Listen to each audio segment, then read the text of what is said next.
안녕하세요. 사랑하는 성도님, 영혼의 샘을 은혜의 자리에 오심을 축복하며 환영합니다. 생명의 주님이 우리와 함께 하십니다. 우리와 함께 하시는 주님을 찬양합니다. 기도합시다. 주님 감사합니다. 오늘도 저희들을 복된 말씀의 자리로 불러주시니 감사합니다. 언제나 말씀을 통하여 다가오시는 주님의 그 음성을 귀담아 듣게 하시고 더 깨닫게 하여 주시고 깨달은 말씀대로 살아갈 용기와 또 믿음을 더하여 주시옵소서. 주님의 말씀이 저희들에게는 생명입니다. 오직 주님의 말씀 위에 든든히 우리의 믿음을 짓게 하여 주시고 말씀 따라 세워지는 건강하고 복된 저희의 믿음의 삶 되게 하여 주시옵소서. 예수님 이름으로 기도합니다. 아멘. 자, 오늘부터 구약성경 욥기가 시작이 됩니다. 오늘 말씀은 욥기 1장 1절에서 12절입니다. 우스 땅에 욥이라 불리는 사람이 있었는데 그 사람은 온전하고 정직하여 하나님을 경외하며 악에서 떠난 자더라. 그에게 아들 7과 딸 3이 태어나니라.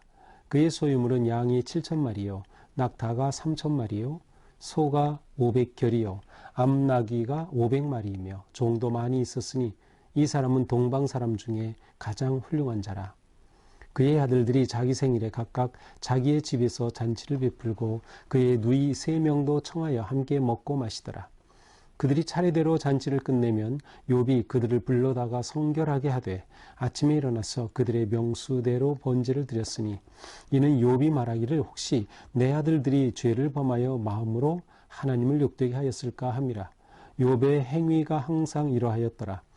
하루는 하나님의 아들들이 와서 여호와 앞에 섰고 사탄도 그들 가운데에 온지라. 여호와께서 사탄에게 이르시되 네가 어디서 왔느냐? 사탄이 여호와께 대답하여 이르되 땅을 두루돌아 여기저기 다녀왔나이다. 여호와께서 사탄에게 이르되 네가 내 종 욥을 주의하여 보았느냐? 그와 같이 온전하고 정직하여 하나님을 경외하며 악에서 떠난 자는 세상에 없느니라. 사탄이 여호와께 대답하여 이르되 욥이 어찌 까닭없이 하나님을 경외하리이까? 예수께서 그와 그의 집과 그의 모든 소유물을 울타리로 두르심 때문이 아니니까? 주께서 그의 손으로 하는 바를 복되게 하사 그의 소유물이 땅에 넘치게 하셨음이니이다. 이에 주의 손을 펴서 그의 모든 소유물을 치소서. 그리하시면 틀림없이 주를 향하여 욕하지 않겠나이까? 여호와께서 사탄에게 이르시되 내가 그의 소유물을 다 내 손에 맡기노라. 다만 그의 몸에는 내 손을 대지 말지니라. 사탄이 곧 여호와 앞에서 물러가니라. 아멘. 자, 욥기가 이제 시작이 됩니다. 욥기는 우리 성경 전체 중에서도 가장 어떻게 보면 힘든 그러한 책이기도 하고요. 무엇인가 우리가 읽고 또 묵상하고 싶음에도 불구하고 그렇게 하지 못하는 뭔가 우리에게서 좀 멀리 떨어져 있는 듯한 그러한 욥기입니다. 자, 오늘부터 우리가 욥기를 이렇게 보면서 우리는 지금까지 우리의 신앙의 삶에 대해 근본부터 뿌리부터 다시 보게 될 것입니다. 욥이 다루는 주제와 질문은 우리의 신앙의 가장 깊고 핵심적인 질문이기 때문입니다. 어떻게 전개될지 기대가 되고 또 궁금하죠. 자, 욥이라고 하는 이 욥기서는 욥이라고 하는 그러한 한 주인공이라고 할까요? 그 욥이라고 하는 사람에 관한 이야기입니다. 욥이라고 하는 이름의 뜻은 히브리 말로 본다면 단지 여기서는 미움을 받는 자 아니면 핍박당하는 자. 그래서 이제 욥기의 내용 자체가 욥이 받는 고난을 보여주기 때문에 이제 그런 의미다라고 보기도 하고 또 아랍어로 본다고 하면은 회개하는 자라고는 뜻이 있다고 합니다. 또 아카드어로 본다면 하늘 아버지는 어디 계십니까? 라고 하는 그러한 의미라고 합니다. 이렇게 이제 이름에서 뜻을 찾는 것은 그냥 이 욥이라고 하는 이름이, 욥기라고 하는 이름이 그냥 지어진 것이 아니라 뭔가 중요한 의미를 내포하고 있을 것이기 때문이죠. 이 욥이 등장하는 이 시대는 족장 시대입니다. 족장 시대에는 아브라함, 이삭, 야곱 그 시대를 보통 말하니까 아주 이 욥기는 성경에서 굉장히 초기의 시대를 배경으로 하고 있습니다.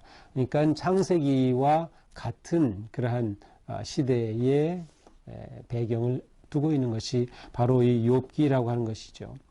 욥이 살았던 시대는 제사장이 없이 개인이 제사를 드리는 그러한 모습이라든지, 아니면 그가 굉장히 오래 장수했다든지, 아니면 여기에 나오는 어떤 화폐 단위 크리스타라는 것이 있는데 그것은 야곱 시대의 화폐의 명칭이었어요. 이런 것들을 통해 볼 때 이것은 족장 시대를 배경으로 한다라는 것을 알 수 있습니다. 여기에는 등장인물들이 있고요. 등장인물들이 모두 1인칭 대화 화법을 사용하고 있습니다. 그래서 이 전체가 한편의 드라마와 같이 구성이 되어 있습니다. 그래서 계속 이 대화를 보면서 어떠한 그 깊은 질문들이 계속 솟구쳐 나오는 것이죠. 사실은 대화라고 했지만 논쟁이라고 보는 것이 더 좋을 것 같습니다. 여기에 등장하는 가장 중요한 핵심 인물은 욥이고요. 그리고 욥의 네 친구가 등장합니다. 엘리바스, 빌닷, 소발이라고 하는 세 친구가 먼저 등장하고 욥과 이 세 친구들 간의 논쟁이 차례차례 이어지는 것이 3번 반복됩니다. 물론 맨 마지막 세 번째에서는 그 소발이라고 하는 친구와의 논쟁은 빠집니다. 그 대신에 제일 어린 친구인 엘리후라고 하는 사람의 이 말이 등장을 하면서 이 친구와의 논쟁이 마무리되고 다시 욥의 이야기로, 아니면 욥의 독백으로, 욥의 글로 또 전체 뒤가 이어집니다. 전체 내용들은 점점 이 논쟁을 통해서 욥의 말하는 분량은 커지고 친구들의 말하는 분량은 점점 줄어들어요. 그래서 사실은 이 욥기에서는 이 욥이 보여주는 그러한 말들, 그의 말을 통해 보여주는 그의 어떤 신학이라는 것들이 굉장히 중요하게 다가옴을 볼 수 있습니다. 자, 오늘 우리는 1장 1절부터 12절인데 이 욥기에서 중요한 것이 바로 1장 1절입니다.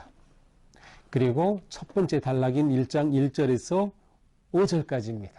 그리고 첫 부분인 1장과 2장입니다. 이것은 단지 그냥 서론 부분이 아니고요. 1장 첫 부분 그리고 2장까지 포함해서 이 앞부분을 우리가 확실하게 이해할 때 그 뒤에 전개되는 그러한 모든 논쟁 속에 나타나는 질문들에 대한 답을 찾아갈 수가 있게 되기 때문이에요.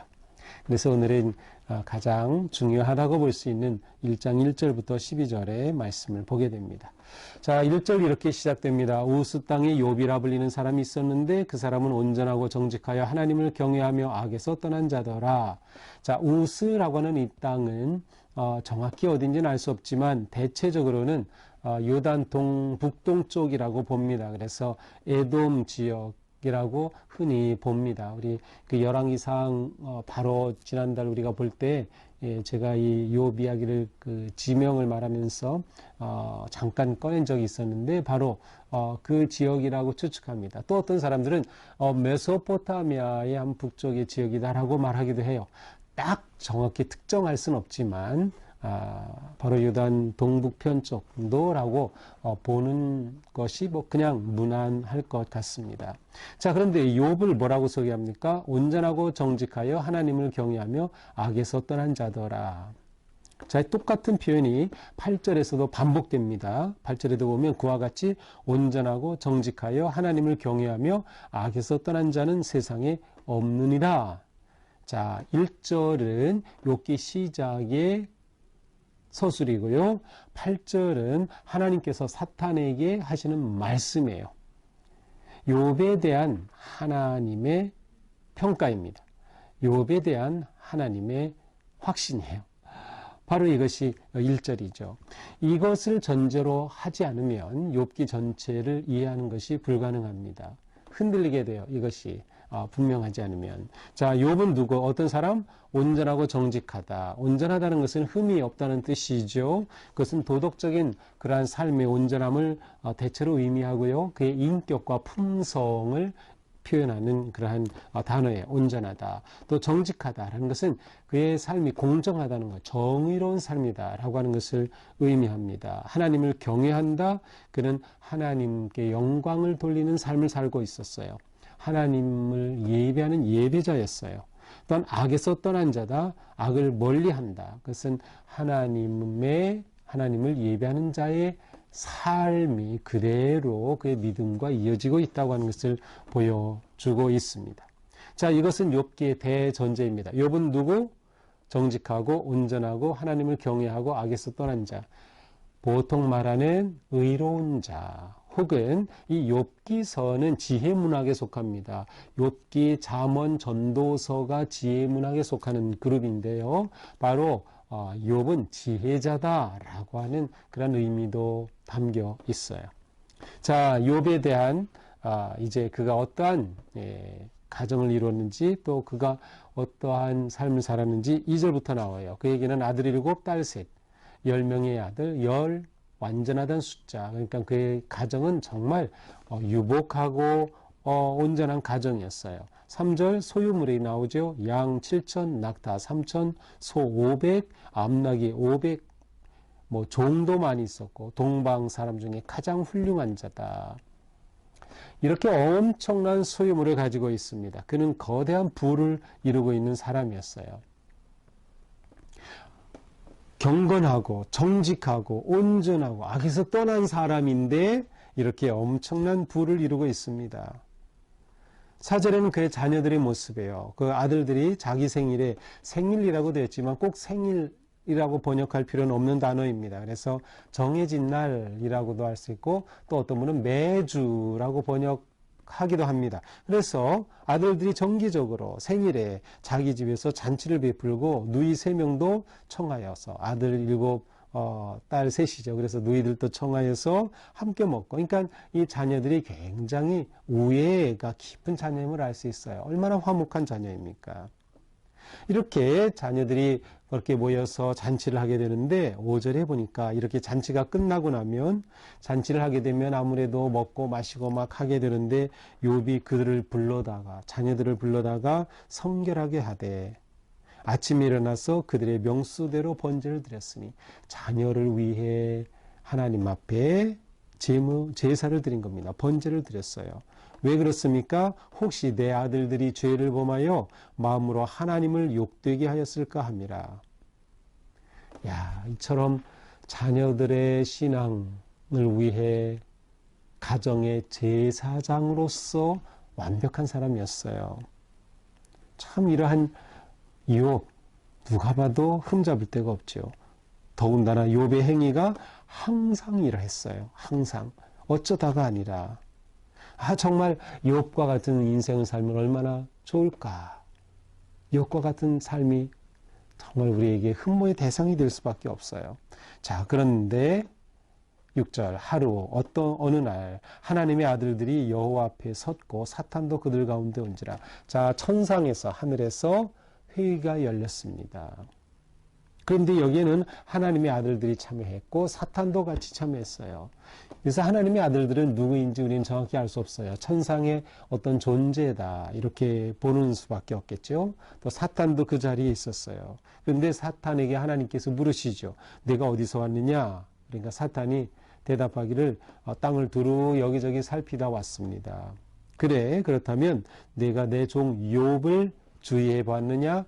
욥도 내가 관찰해 보았겠다. 욥과 같이 1절의 반복입니다. 온전하고 정직하여 하나님을 경외하며 악에서 떠난 자는 세상에 없느니라. 하나님께서 인정하시는 거예요. 욥은 하나님이 인정하시는 그런 사람이었어요. 그러자 사탄이 여호와께 대답합니다. 욥이 어찌 까닭 없이 하나님을 경외하겠습니까? 욥이 이런 사람이라고요? 다 이유가 있습니다. 까닭 없이 그럴 리가 없습니다. 세번역에서는 까닭없이를 바라는 것 없이라고 되어 있어요. 욥이 하나님께 바라는 게 없이 이렇게 했을 리가 없습니다. 다 그럴 만한 이유가 있습니다. 무슨 뜻이에요? 하나님께서 그에게 베풀어 주신 그 부요한 삶, 그가 가지고 있는 소유물, 그의 정말 훌륭한 자녀들, 그 모든 것 하나님께서 주셨기 때문에 그가 그런 거지 원래 그런 사람이 아니다라고 하는 사탄의 도전입니다.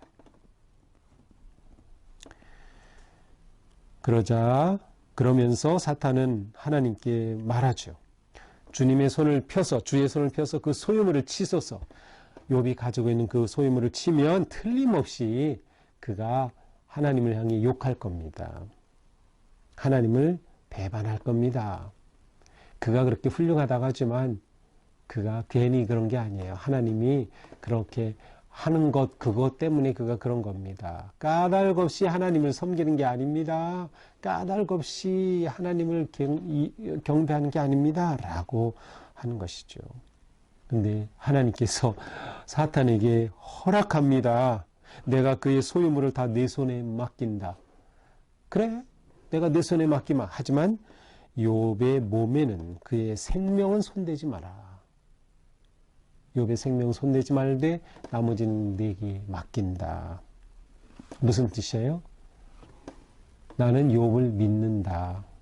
내가 무슨 일을 벌이든 욥, 나는 그를 믿어. 그가 정직하고 온전하고 하나님을 경외하고 악에서 떠난 자야.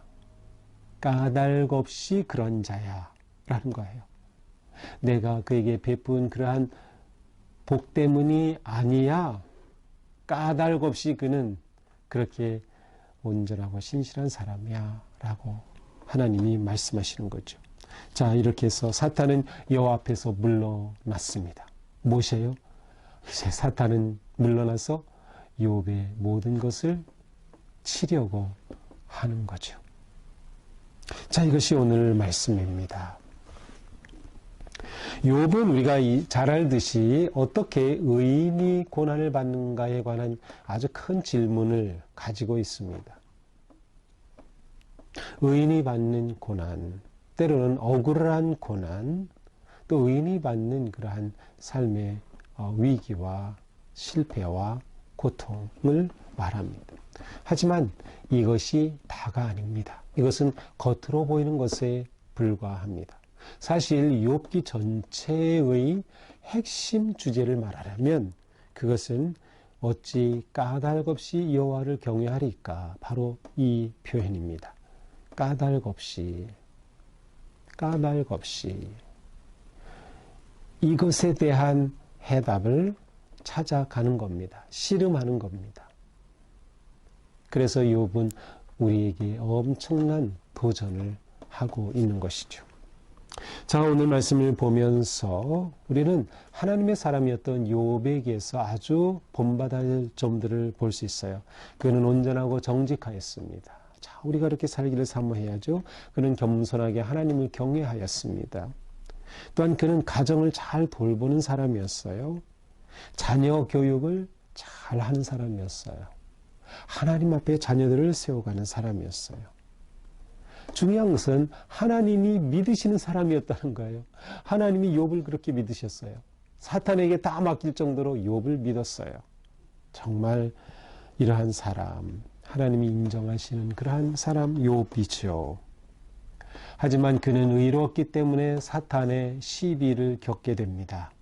이제 그의 인생에 다가올 일은 엄청난 일이죠.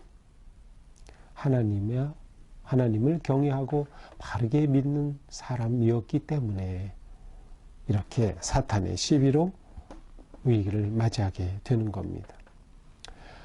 욥은 언제나 하나님의 다스림 안에 살고 있습니다. 자, 여기서 중요한 것은 사탄조차도 자기 마음대로 한 것이 아니라 하나님의 허락하심 안에서 그가 욥의 소유물을 치겠다 하는 것이었어요. 하나님이 허락하셨다. 이게 중요합니다. 큰 그림으로 하나님이 다스리신다는 거예요. 욥은 하나님의 다스리심 안에 있느냐? 하나님의 주권 안에 있느냐. 바로 이것이 그가 씨름하는 문제입니다. 우리의 문제이기도 한 것이죠. 결국 우리는 까닭없이 하나님을 예배하고 하나님을 믿는가? 라고 하는 이 질문에 대한 대답을 우리 스스로가 찾아가게 될 것입니다. 씨름하게 될 것입니다. 자, 오늘 하루 일단 우리는 욥과 같은 그러한 삶을 살기를 열망하면서 하나님께서 인정하시는, 하나님이 믿으시는 그러한 삶으로 세워질 수 있기를 주님의 이름으로 축복합니다. 기도합시다. 주님, 오늘부터 우리 욥을 공부하게 됩니다. 욥의 말씀을 통해서 저희들에게 다가오시는 주님의 도전에, 또 주님의 그 가르치심에 마음을 열고 깨닫고 우리의 신앙이 한층 깊어지고 성장할 수 있도록 함께하여 주시옵소서. 앞으로 한 달 넘게 욥기를 통해 우리가 계속 말씀과 함께 씨름할 때마다 저희들의 믿음을 키워주시고 저희들의 신앙을 깊이 인도하여 주시고 더욱더 하나님 앞에 의롭고 정직하고 온전한 거룩한 성품으로 성장하는 은혜의 시간이 되게 하여 주시옵소서. 오늘 하루도 우리의 삶 하나님 앞에 인정받는 삶이 되도록 인도하여 주시옵소서. 예수님 이름으로 기도합니다. 아멘. 네, 오늘도 주님의 은혜 안에서 우리 삶이 이처럼 거룩하고 또 아름답기를 축복합니다. 사랑합니다.